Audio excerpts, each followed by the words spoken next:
प्रभु धन्यवाद हो। जबकि हम क्रिसमस जो बड़ा दिन कहलाता है, जो 25 दिसंबर को मनाते हैं, हम बड़े दिन को मनाने के लिए जा रहे हैं। और आज इस महीने का पहला रविवार है। और इस बड़े दिन में मनाने से पहले कई ऐसी बातें हो चुकी हैं, इसलिए कुछ बातों को सोचकर बड़ा अटपटा सा लगता है, बड़ी इच्छा नहीं है। हालेलुया। कुछ बातों को सोचकर मुझे बड़ा अटपटा सा लग रहा, बड़ी इच्छा थी, कुछ नहीं है, गड़बड़ है, लेकिन फिर भी हम परमेश्वर को क्योंकि क्रिसमस मनाएंगे। अब हम सोचते हैं कि क्रिसमस मनाने का मतलब क्या है।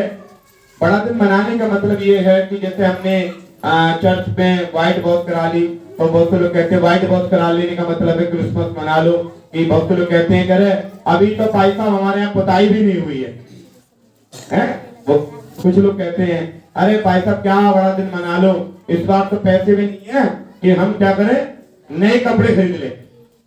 लोग नए कपड़े खरीदने के वक्त वो बड़ा दिन मनाने के लिए बोलते हैं।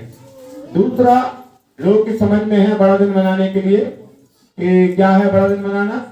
बड़ा दिन मनाने का मतलब है अच्छे अच्छे पकवान बनाना। और बड़ा दिन मनाने का मतलब ये भी है कि आप एक दूसरे को उपहार देना। एक पास्टर साहब तो ऐसे इस प्रकार प्रवचन कर रहे थे कहीं कि बड़ा दिन मनाने का मतलब है कि जैसे यीशु मसीह को सोना मुर लोबान की भेंट चढ़ाई थी। लोगों ने क्या किया था, यीशु मसीह बालक जब पैदा हुए थे तो दूर देश के ज्योति लोग आए, उन्होंने सोना मुर और लोबान की भेंट चढ़ाई थी। तो कुछ एक भाई साहब कहने लगे इसका मतलब ये है कि चर्च में ज्यादा से ज्यादा दान देने का त्योहार है। और मैंने बोला सही है, तो हमारे फायदे की बात है। तो मैंने बोल दिया हाँ भाई साहब सही कह रहे हो, लेकिन ये रियल दान देने का त्योहार नहीं है। हालेलुया। वैसे आप गिफ्ट बांट सकते हैं, क्योंकि क्या होता है जब त्योहार होता है तो जैसे अन्य त्योहार में लोग गिफ्ट बांटते हैं, वैसे क्रिसमस पर भी लोग एक दूसरे को क्या करते हैं, उपहार बांटते हैं, गिफ्ट बांटते हैं। और इसलिए गिफ्ट बांटते हैं कि आनंद मनाते हैं। लेकिन वो गिफ्ट मनाएंगे, कुछ लोग मुझे भी गिफ्ट देते हैं, कुछ कपड़ा दे देंगे, कुछ और सामान दे देंगे, लेकिन वो गिफ्ट कुछ दिनों बाद पुराना हो जाता है। वो गिफ्ट पूरा पुराना हो जाएगा, नहीं हो जाएगा, वो पुराना हो जाएगा गिफ्ट। अगर मैं आपको क्या नाम है खाने का टिफिन भी बांटूं तो वो भी एक दिन बेकार हो जाएगा और 1-2 साल के बाद उसे आप कबाड़े में फेंक दोगे। लेकिन एक ऐसा गिफ्ट है जो मैं आपको बताना चाहता हूं और मैं सोचता हूं उसे जरूर बांटना चाहिए इंसान को। हालेलुया। वो क्या गिफ्ट है मैं आपको बताऊंगा। उन्होंने इसमें से कुछ चीज निकालना। हालेलुया, निकालिए इसमें से।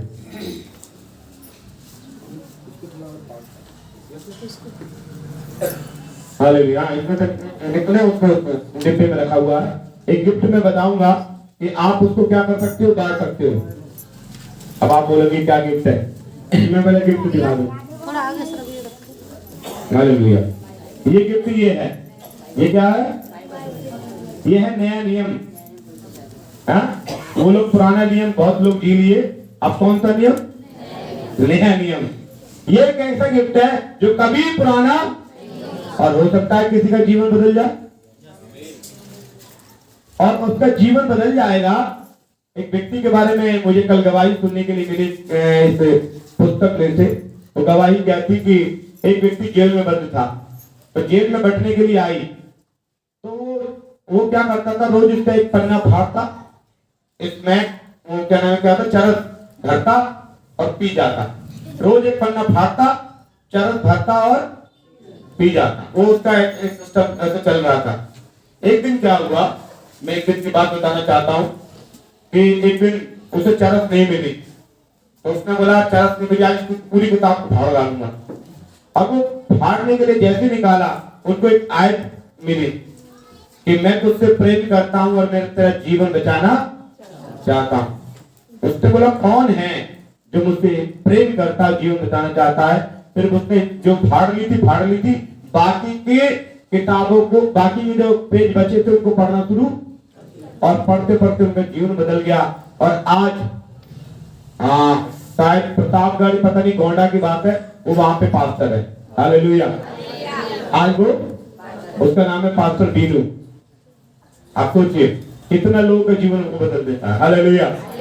तो अब क्या करना है, क्रिसमस आप मनाइए। आपके घर में व्हाइट वॉश हुई या ना हुई, आपके घर में केक बना, आपके घर में कुछ अच्छा कचौड़ी पकौड़ी बनी, नहीं बनी, आपने किसी को इनाम इस बार बड़े दिन पर क्रिसमस पर कुछ बांटा या नहीं बांटा, लेकिन आप एक काम जरूर कर सकते हैं। वो काम क्या करना है, जरा आप पढ़ेंगे, वो काम करना है, निकालेंगे जी, मरकुस रचित सुसमाचार उसका 14 अध्याय, मरकुस उसका 14 अध्याय और उसका 9 वचन को पढ़ेंगे जी। कोई पढ़े, मरकुस उसका 14 अध्याय 9 वचन। और आज का जो वचन है उसका शीर्षक है, हम क्रिसमस कैसे मनाएं, या क्रिसमस के महीने में क्या करें, क्रिसमस के महीने में क्या करें, या कैसे क्रिसमस कैसे मनाएं जी। यीशु मसीह ने कहा, यीशु मसीह ने कहा, मैं तुमसे सच कहता हूं कि सारे जगत में जहां कहीं सुसमाचार प्रचार किया जाएगा, वहां उसके इस काम की चर्चा भी उसके स्मरण में की जाएगी। यीशु मसीह कह रहा है, यदि तुम सुसमाचार प्रचार करोगे, कौन, तुम सुसमाचार प्रचार करोगे, यीशु मसीह के विषय में बताओगे, अपनी गवाही 3 लोगों को बताओगे, और वो 3 लोगों ने अपने जीवन को यीशु मसीह में ले आए या एक भी ले आए, तो यीशु मसीह कह रहा, जब तुम ऊपर आओगे तो मैं तुम्हारी चर्चा करूंगा। यीशु मसीह क्या कह रहा, तुम्हारा स्मरण किया जाएगा। स्मरण का मतलब तुम्हें याद किया जाएगा कि इन्होंने क्या किया, क्रिसमस पर ऐसा नया नियम को बांटा है, या अपने जीवन से बताया है, मैं बड़ा बीमार रहता था, मैं बड़ा परेशान रहता था, मैं बड़ा अशांत रहता था, मेरे जीवन में शांति नहीं थी, लेकिन मैं यीशु मसीह को जब से माना, मेरे जीवन में शांति आ गई, मुझे चंगाई आ गई। आप बोलना, यीशु मसीह के विषय में बताना है। Hallelujah, hallelujah. आप यीशु मसीह के विषय बताएंगे, यीशु मसीह आपको याद रखेगा। हालेलुया। यीशु मसीह ये याद नहीं रखेगा, यार बड़े दिन पे तो उनका बहुत अच्छा खाना बनाता है, बड़े दिन पे तुमने पूरी मोहल्ला की दावत की थी, बड़े दिन पे तुमने इतना डीजे बजा के 24 तारीख की रात भर नाचे, यीशु मसीह का जन्मदिन मनाया है, रात भर, अरे साहब बोतल में बोतल खुलती रही, खूब मनाया जन्मदिन बढ़िया तरीके से। यीशु मसीह उसको याद नहीं करेगा। यीशु मसीह ये नहीं कहेगा कि किसी घर में गए थे, व्हाइट वॉश की, शुद्ध भाषा बोलूं तो हम लोग बोलते हैं अलीगढ़ की भाषा में पुताई हुई थी, बड़े अच्छे डिजाइन थे उसके घर पे, वास्तव में उसने बड़ा दिन मनाया है, मैं उसको याद करता हूँ। यीशु मसीह नहीं कहेगा उधार के कपड़े पहनकर तुमने चर्च में गए थे, अच्छा टाई वाई लगाकर बड़ा दिन मनाया। यीशु मसीह इस बात को याद रखेगा कि आपने कितने लोगों को यीशु मसीह के विषय में बताया। Hallelujah, hallelujah. और आपको मैं बताना चाहता हूं, क्रिसमस के दिन या बड़े दिन वाले महीने में 3 लोगों ने क्या किया, कितने लोगों ने, 3 लोगों ने। पहला व्यक्ति बताना चाहता हूं, निकालेंगे मेरे साथ लूका रचित सुसमाचार उसका 2 अध्याय, उसका 8 से लेकर 14 तक कोई पढ़े। और उस देश में कितने गडरिये थे, ऐसा लिखा हुआ है, उस देश में कितने गडरिये थे। कौन गडरिये, समझते हैं आप? हालेलुया। गडरिये एक जाति है। उस देश में कितने गडरिये थे, जो रात में मैदान में रहकर, लिखा हुआ है, रात में मैदान में रहकर अपने झुंड का पहरा दे रहे थे। और प्रभु का एक दूत उनके पास आ खड़ा हुआ। परमेश्वर का स्वर्ग का दूत आया। कौन आया? परमेश्वर का स्वर्ग का दूत आया, और उन्होंने क्या बोला? और प्रभु का तेज उनके चारों ओर चमका, और वे बहुत डर गए जी। तब स्वर्गदूत ने उनसे कहा, मत डरो, क्योंकि देखो तुम्हें बड़े आनंद का सुसमाचार सुनाता हूँ। यीशु मसीह का संसार में आना बड़ा आनंद है, इसलिए पूरी दुनिया में मैरी क्रिसमस और क्रिसमस बोलते हैं, लेकिन हिंदुस्तान में क्या बोलते हैं? बड़ा दिन। क्या बोलते हैं? बड़ा दिन नहीं बोलते हैं, कुछ और बोलते हैं। हिंदुस्तान में क्या बोलते हैं? ये हम लोगों ने, हिंदुस्तानी लोगों ने, इंडियंस लोगों ने एक नाम दिया है बड़ा दिन। अंग्रेजों ने नाम नहीं दिया। अंग्रेज लोग तो बोलते हैं मैरी क्रिसमस, कोई बोलता है हैप्पी क्रिसमस। अब हम बोले हैप्पी क्रिसमस क्या होता है, मैं तो समझ नहीं आ रहा, लेकिन हमने बोला बड़ा दिन। कौन सा दिन? बड़ा दिन, क्योंकि बड़ा आनंद आनंद हमारे लिए है इस महीने में। हालेलुया। और सुसमाचार ये किसने बताया? गलतियों को किसने बताया?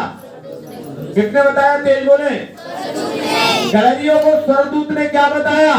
तुम्हें बड़े आनंद का सुसमाचार सुनाता हूं। किसको? गलतियों को। कोई मालूम था यीशु मसीह के बारे में? किसने बताया? तो इसका मतलब क्या है? इस महीने में स्वर्गदूत ने क्या बताया? गलतियों को बताया। तो पहला काम सुसमाचार किसने सुनाया है? स्वर्गदूतों ने सुनाया है इस महीने। आप सोचो, अगर आप सुसमाचार सुना रहे हो तो वो काम कर रहे हो जो स्वर्गदूतों ने किया। हालेलुया। आप कौन सा काम कर रहे हो? स्वर्गदूतों ने गलतियों को बताया है कि मैं तुम्हें बड़े आनंद का सुसमाचार, इसमें लिखा हुआ सुसमाचार का मतलब है शुभ समाचार। हालेलुया। शुभ समाचार बता रहा हूं कि मैं बीमार था और मैं यीशु मसीह के शरण में गया, यीशु मसीह ने मेरी बीमारी निकाल दी। मैं बीमार था, मैं बड़ा अशांत था, मैं बड़ा परेशान था, यीशु मसीह के शरण में आया, मेरी सारी परेशानी। ये सुसमाचार आपको लोगों को बताना है। गडरियों ने बताया, गडरियों को फरिश्तों ने बताया। किसको बताया? फरिश्तों ने। किसको बताया? गडरियों को बताया। और जब गडरियों को बताया तो फिर गडरिये कैसे चुप रहे थे? वो वचन में लिखा हुआ है, आप निकालेंगे मत्ती रचित सुसमाचार। बहुत छोटा सा वचन बताऊंगा, लेकिन इस क्रिसमस से रिलेटेड वचन बता रहा हूं। उसका 2 अध्याय, मत्ती 2, उसका 1 से 9 तक कोई पढ़े। हेरोदेस राजा के दिनों में जब यहूदियों के में यीशु का जन्म हुआ, hallelujah. Praise the lord, praise the lord. जी जी जी। में आकर पूछने लगे, हाँ। यहूदियों का राजा जिसका जन्म हुआ है कहाँ है? ऐसा लिखा हुआ है। नहीं, आप मत्ती रचित सुसमाचार 2 अध्याय, आप प्रेज़ द लॉर्ड। हालेलुया। ठीक, हाँ सॉरी, मैंने गलत बताया। जब फरिश्तों ने गलरियों को बताया तो गलरियों ने जाकर क्या किया? आओ हम चले। हम भी तो देखें कि यीशु मसीह का जन्म। वो दूसरों को बताने लगे। वो गलरिये किसको बताने लगे? उन्होंने बोला, अगर किसी एक गलरियों को बताया, जो गलरिया तो राह से नहीं मालूम, तो उसने आगे बताया, हेलो सुनो, फरिश्तों ने हमें बताया है कि यीशु मसीह का क्या हुआ है? जन्म हुआ है। और जो बताया है तो अब हम क्या करना है? हम भी आओ हम चलें और जाकर हम देखें कि जो बात बताई गई है वो सही है अथवा नहीं है। और वो प्रेज़ द लॉर्ड आगे वचन में लिखा हुआ है, 15 वचन पढ़ेंगे लूका रचित सुसमाचार। जब स्वर्गदूत उसके पास से स्वर्ग को चले गए, जब स्वर्गदूत उनके पास से चले गए, पहले स्वर्गदूत ने गलरियों को बता दिया। और क्या बताया? उसमें लिखा हुआ है, आज दाऊद के नगर में तुम्हारे लिए उद्धारकर्ता जन्मा है, यही मसीह प्रभु है। और उसके लिए तुम्हारे लिए एक चिन्ह होगा कि एक बालक को कपड़े में लिपटा और चरनी में पड़ा हुआ। ये उन्होंने चिन्ह बता के फरिश्ते चले गए। फरिश्तों का काम नहीं है सुसमाचार प्रचार करने का। अगर फरिश्ते चाहते तो सारे फरिश्ते आके पूरी दुनिया में बता देते, तो आपको प्रचार करने का मौका ही नहीं मिलता। अगर अभी एक फरिश्ता आकर गलतियों को बता के चला गया, वचन में लिखा हुआ, फरिश्तों को ये अथॉरिटी नहीं है कि वो प्रचार करे। उसने किनको बोल दिया? गलरियों को। गलरियों ने 15 वचन पढ़े। जब स्वर्गदूत उनके पास से स्वर्ग को चले गए जी। तो गडरी ने आपस में कहा, हाँ। आओ हम बैतलहम जाकर ये बात जो हुई है, हाँ। जिसमें प्रभु ने हमें बताया है, देखें। हाँ। और उन्होंने तुरंत जाकर मरियम और यूसुफ को और चरनी में उस बालक को पड़ा देखा। गडरियों ने आके बोला, आओ हम चले। इसका मतलब पहले प्रचार किसने किया? फरिश्तों ने। दूसरा किसने किया? गडरियों ने। देखिए बहुत बड़ा प्रचार किया है गडरियों ने। और तीसरा प्रचार किसने किया मालूम है आपको? तीसरा प्रचार किसने किया? मत्ती रचित सुसमाचार 2 अध्याय आपने निकाला था, पढ़ेंगे उसे। हालेलुया। हेरोदेस राजा के दिनों में जब वहां पर एक राजा रहा करता था उन दिनों में, जिसका नाम हेरोदेस था। और वचन में लिखा हुआ है कि हेरोदेस राजा के दिनों में यहूदिया के बैतलहम में यीशु का जन्म हुआ, तो पूरब देश के कई ज्योतिषी यरूशलेम में आकर पूछने लगे। ये कौन लोग हैं? ज्योतिषी लोग। कौन है? और शुद्ध भाषा में कहेंगे विद्वान लोग हैं। ये कौन है? ज्योतिष विद्या जानते हैं तो कौन है? विद्वान लोग हैं। कुछ लोग को ऐसा बोलते हैं कुछ लोग कि ज्योतिष शास्त्र चाइना में, नेपाल में और भारत में चलता है। ज्योतिष शास्त्र कहाँ चलता है? चाइना में, नेपाल में और भारत में। बाकी जगह जादूगरी चलती है, ज्योतिष शास्त्र नहीं चलता। बाकी जगह जादूगरी या भूत प्रेत वाली बात चलती है, ज्योतिष शास्त्र नहीं चलता। लेकिन जब ज्योतिष अगर आए हैं तो मैं सोचता हूँ या चाइना का से आए होंगे, 3 ज्योतिष का नाम है, तो मैं सोचता हूँ चाइना से होंगे या नेपाल से होंगे या हमारे भारत देश से। और ये ज्योतिष लोगों ने तारा देखा है, बहुत बड़ा तारा देखा, और तारा देखने के बाद उन्होंने बोला है इतना बड़ा तारा निकला, जरूर किसी राजा का जन्म हुआ है। और तारे का पीछा करते करते करते करते करते वो इंडिया से, नेपाल से, चाइना से, तीनों लोग एक साथ मिलकर चले और कहां पहुंच गए? यरूशलेम पहुंच गए। कहां चले गए? यरूशलेम पहुंच गए। और यरूशलेम के विद्वान पहुंचे। तो मैं सोचता हूं कि उस जमाने में ऊंट पे गए, वो काय पे गए थे? ऊंट पे गए थे। तो यहां से यरूशलेम जाते हैं तो काफी समय लग जाता फ्लाइट में, तो ऊंट से गए होंगे तो कितना टाइम लगा होगा? एक हमारे अजीत अंकल हैं, मेरे प्रिय अंकल हैं, वो बड़ा दिन मनाना शुरू कर देते नवंबर से। कब से? नवंबर से। और नवंबर से शुरू कर देते हैं और नए बड़े दिन, मतलब ये नए दिसंबर के 1 तारीख को उनका स्टार भी टांग देते हैं, वो बहुत बड़ा। मैं कह, वो लोग टांगते हैं 20 तारीख को, 24 तारीख को, 25 तारीख से पहले टांगेंगे। वो कब टांग लेते हैं? 1 तारीख को। वो कह रहे थे एक दिन मुझसे कि भाई साहब के ज्योतिष लोग चले तो वो तो बड़ा दिन 3 महीने पहले मनाना शुरू कर दिया, हम दिसंबर में क्यों मनाए? क्योंकि उनका कहना ये है कि जब ऊंट पर वो लोग चले होंगे पूर्व दिशा से, तो एक दिन में तो पहुंचे नहीं होंगे, कम से कम 2 महीना 3 महीना। तो करे मैं भी ज्योति की तरह, करे मैं भी विद्वान हूं। वो विद्वान लोग थे, तो अगर मैं विद्वान हूं, नवंबर से मनाना शुरू कर देता हूं। और आपको मालूम है विदेशों में तो 2-2 महीने पहले, 3-3 महीने पहले ही सेलिब्रेशन शुरू हो जाता है मनाने के लिए। और ये विद्वान लोगों ने जब तारा देखा तो वचन में लिखा हुआ है कि वो तारे का पीछा करते करते करते करते कहां पहुंच गए? यरूशलेम पहुंच गए। और यरूशलेम से जाकर उन्होंने पूछा, यहूदियों का राजा जिसका जन्म हुआ है कहां है? क्योंकि हमने पूर्व में उसका तारा देखा है, अब उसको प्रणाम करने के लिए आए हैं। क्या करने आए हैं?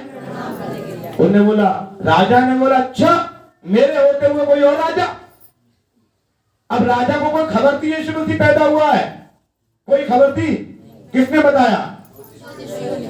विद्वानों ने, ज्योतिषियों ने बताया। इसका मतलब 3 लोगों ने इन दिनों में प्रचार किया है, फरिश्तों ने, गडरियों ने और ज्योतिषियों ने। अब आपका काम है, चौथा आप अपना नाम जोड़ लो, मैं भी करूंगा। हालेलुया। फरिश्तों ने प्रचार किया यीशु मसीह के बारे में कि वो संसार में आया है, गडरियों ने प्रचार किया, अब विद्वानों ने प्रचार किया। और वचन में लिखा हुआ है कि विद्वान प्रचार करते करते कहां पहुंच गए? यरूशलेम पहुंच गए। और ऐसा लिखा हुआ है, और देखिए राजा ने बोला, 3 वचन पढ़ेंगे। यह सुनकर हेरोदेस राजा और उसके साथ सारा यरूशलेम घबरा गया। ये सुनकर यरूशलेम का राजा और सारा यरूशलेम घबरा गया। तब उसने लोगों के सब प्रधान, उन्होंने अपने, लिखा हुआ है, उन्होंने अपने प्रधान याजकों, शास्त्रियों को इकट्ठे करके पूछा मसीह का जन्म कहाँ होना चाहिए। इसका मतलब राजा को मालूम था मसीह शब्द आया है, तो राजा को मालूम था ये राजा पैदा नहीं हुआ, कौन पैदा हुआ है? मसीह पैदा हुआ है। मसीह का जन्म कहाँ होना चाहिए? तो उन राजा के यहाँ, जो यरूशलेम में जो रहते थे, वहाँ शास्त्री और फरीसी थे, वहाँ ज्योतिषी नहीं थे। इसका मतलब ये ज्योतिषी कहीं बाहर इंडिया से, चाइना से, नेपाल से आए हुए ज्योतिषी हैं। तो वो शास्त्रियों ने बोला कि ऐसा लिखा हुआ है कि वो बैतलहम में होगा। कहाँ लिखा हुआ है? यीशु मसीह का जन्म की भविष्यवाणी सालों साल से होती आ रही थी कि वो यीशु मसीह जब संसार में पाप बढ़ जाएगा, पापों के लिए अपने आप को कुर्बान करने के लिए, पापों को से लोगों को आजाद करने के लिए संसार में आएगा। और आपको मालूम है जब ये वाली बात हुई तो उन्होंने बोला कहाँ होना चाहिए? तो उन्होंने उससे बोला, अच्छा तुम जा रहे हो उसके नमस्ते करने के लिए, प्रणाम करने के लिए? क्या हम जा रहे हैं? तो उन्होंने बोला तुम्हें मिल जाए तो हमें बता देना, हम भी प्रणाम करने आएंगे। उसके दिमाग में था कहीं ऐसा ना हो यीशु मसीह बड़े होकर राजा बन जाए, इसलिए उन्होंने सोचा मैं जाके मरवा डालूंगा, है? इसलिए बोला हम भी प्रणाम करने के लिए आएंगे। और 9 वचन पढ़ेंगे। वे राजा की बात सुनकर चले गए। हाँ। तारा उन्होंने पूर्व में देखा था, हाँ। वह उनके आगे आगे चला और हाँ। जहाँ बालक था, ऐसा लिखा हुआ है तारा आगे आगे वो पीछे पीछे, और जहां पर वो बालक था यीशु मसीह वहीं पर जाकर वो तारा ठहर गया। और जब ठहर गया तो उन्होंने अंदर जाके देखा और यीशु मसीह के पास जाकर उस बालक और उसकी माता मरियम के पास साथ देखा और मुंह के बल गिरकर बालक को प्रणाम किया। विद्वानों ने क्या किया? यीशु मसीह को मुंह के बल गिरकर प्रणाम किया। और ऐसा लिखा हुआ है कि अपना थैला खोलकर सोना, लोबान और गंधर्व की भेंट चढ़ाई। तब लिखा हुआ है, तब स्वप्न में ये चेतावनी पा कर कि फिर दोबारा राजा के पास वो और दूसरे रास्ते से वापस। तो 3 लोगों ने प्रचार किया है, फरिश्तों ने, गडरियों ने, और अब आपकी बारी है। आप प्रचार करेंगे। तो वचन में मैंने पहले पढ़वा दिया, मरकुस में लिखा हुआ है कि आपके नाम का क्या होगा? आपके नाम का स्मरण किया जाएगा। कहां पर? जब आप स्वर्ग में जाओगे। हो सकता है मैं पास्टर हूं, मैंने बहुत ज्यादा पाप किए हो इस संसार में और मैं पापी व्यक्ति हूं, लेकिन जब मैं वो स्वर्ग में जाऊंगा तो परमेश्वर कहेगा अच्छा सैमुअल को थोड़ा बख्श दो, इसने 10 लोगों को तो प्रभु का सुसमाचार। मुझे याद है वचन में लिखा हुआ है, उस समय शत्रु दोष लगा रहा होगा, इसको नरक में डालो, लेकिन यीशु मसीह के हमारा फेवर करके बोलेंगे, वकील बन के, नहीं मुझे याद आ रहा है, ये उधर एटा में भी गया था, मुझे याद है, इसको सब बात याद है, इसने 10 लोगों को तो प्रचार, इसको नरक में नहीं डालना।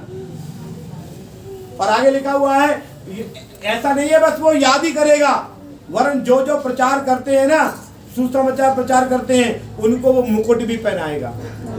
हालेलुया, वो मुकुट भी पहनाएगा मेरे प्रियो। ऐसा लिखा हुआ है, अगर आप पढ़ेंगे इब्रानियों उसका 2 अध्याय 7 वचन, और कोई निकाले पहला पत्रस 5 अध्याय 3 और 4 वचन।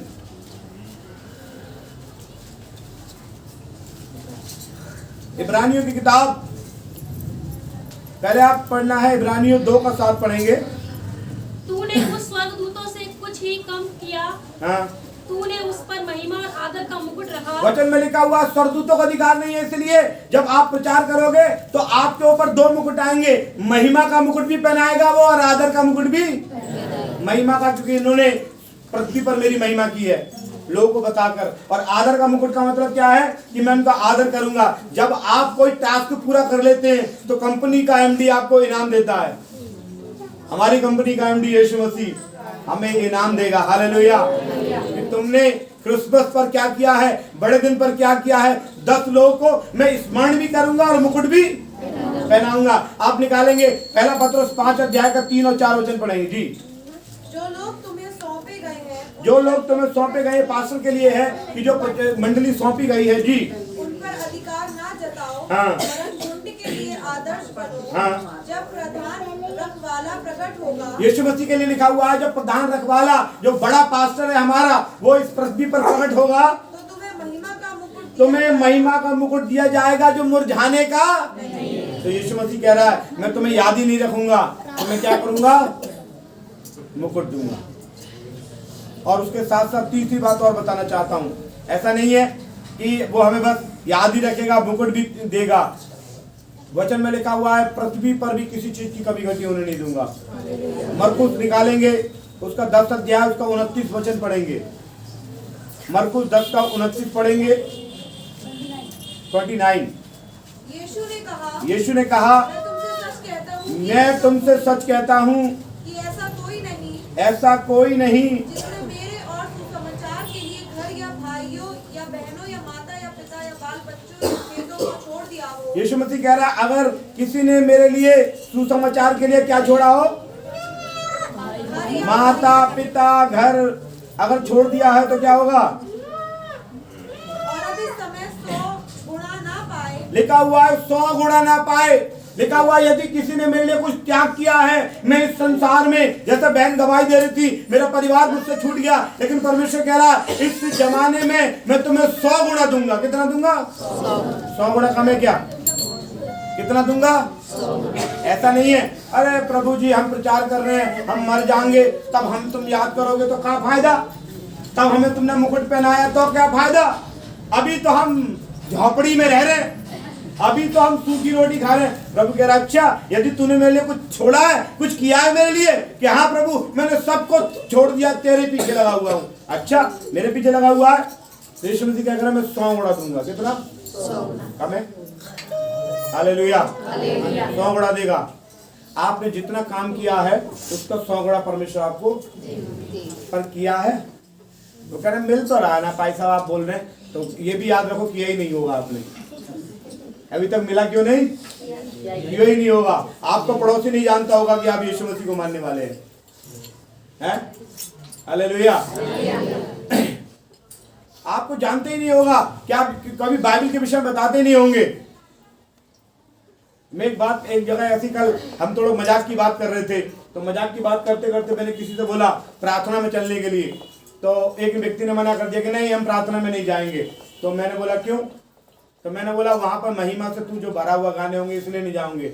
अगर वो वाला गाना चल जाएगा, आजकल कौन सा है वो गाड़ी वाला डीजे का गाना है कैसे आई गाना है कोई, अभी मैंने सुन रहा था, हाँ चलाए जिप्सी कोई गाना है ना। तो मैंने बोला वो प्रार्थना में आने के लिए तुम्हें बुलाने के लिए डीजे लगवाना पड़ेगा और गाना लगाना पड़ेगा, हैं?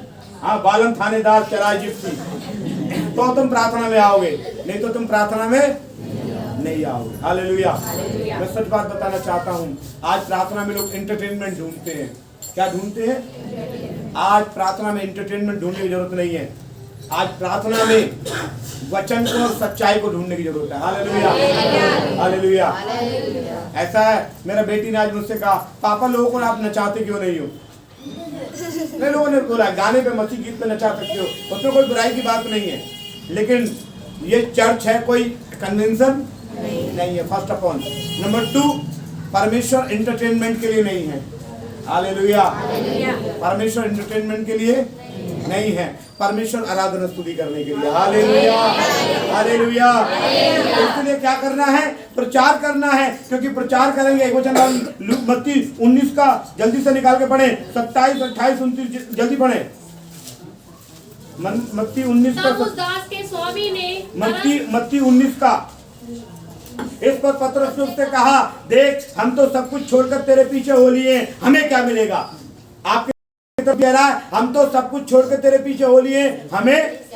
यीशु ने कहा है मैं तुमसे सच सच कहता हूँ कि नई सृष्टि में जब मनुष्य का पुत्र अपनी महिमा के सिंहासन में बैठेगा तो तुम भी मेरे पीछे हो लिए हो 12 सिंहासन पर बैठकर इस्राएल के 12 गोत्रों का। इसका मतलब पहला परमेश्वर ने बोला अगर तुमने मेरे लिए कुछ त्यागा है, छोड़ा है, कुछ किया है मेरे लिए, तो पहली बात मैं तुम्हें सिंहासन दूंगा। वहां पर क्या देगा? स्वर्ग में सिंहासन। तो कह रहा है अरे स्वर्ग में सिंहासन, अभी लोग स्वर्ग का सिंहासन सोच के बोल रहे हैं स्वर्ग में सिंहासन हम क्या करेंगे?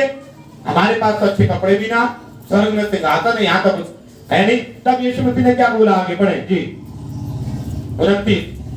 और जिस किसी ने घरों या भाइयों या लिखा हुआ है जिस किसी ने घरों को, भाइयों किसको?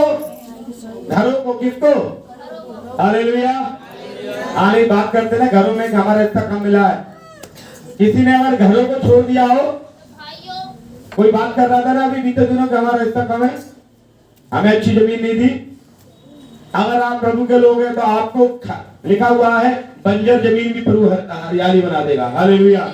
और ऐसा नहीं है कि मैं झूठ बोल रहा हूँ, उसने अब्राहम की बनाई भी है। अब्राहम को हिस्से बांटने क्या मिली? बंजर जमीन। और उसके भतीजे ने क्या ले ली? हरी भरी ले ली। और भतीजों को क्यों देनी पड़ी? कि भतीजों को ना देता तो भतीजा कहता मेरा बाप जिंदा होता तो बढ़िया देता, तो मेरा बाप मर गया तो मेरे ताऊ ने क्या करी? बेकार की जमीन दे दी। तो उसने क्या करी? चल बेकार वाली मुझे दे दे, अच्छी तू रख ले। और मालूम है जो बेकार जमीन थी वो क्या हो गई? हरी भरी हो गई। और जो प्रेज़ द लॉर्ड, मैं बोलूंगा अच्छी भूमि थी वो सदोम अमोरा बन गई। Hallelujah, hallelujah. वहां अभी भी नमक का खंभा खड़ा हुआ है। हालेलुया। तो कहने का मतलब मेरे प्रिय ये है वचन में कि लिखा हुआ है और किसी ने घरों को, भाइयों को या बहनों को या माता पिता को या बाल बच्चों को या खेतों को मेरे नाम के लिए छोड़ दिया है उसको 100 गुना मिलेगा। और लिखा हुआ है वो अनंत जीवन का अधिकारी।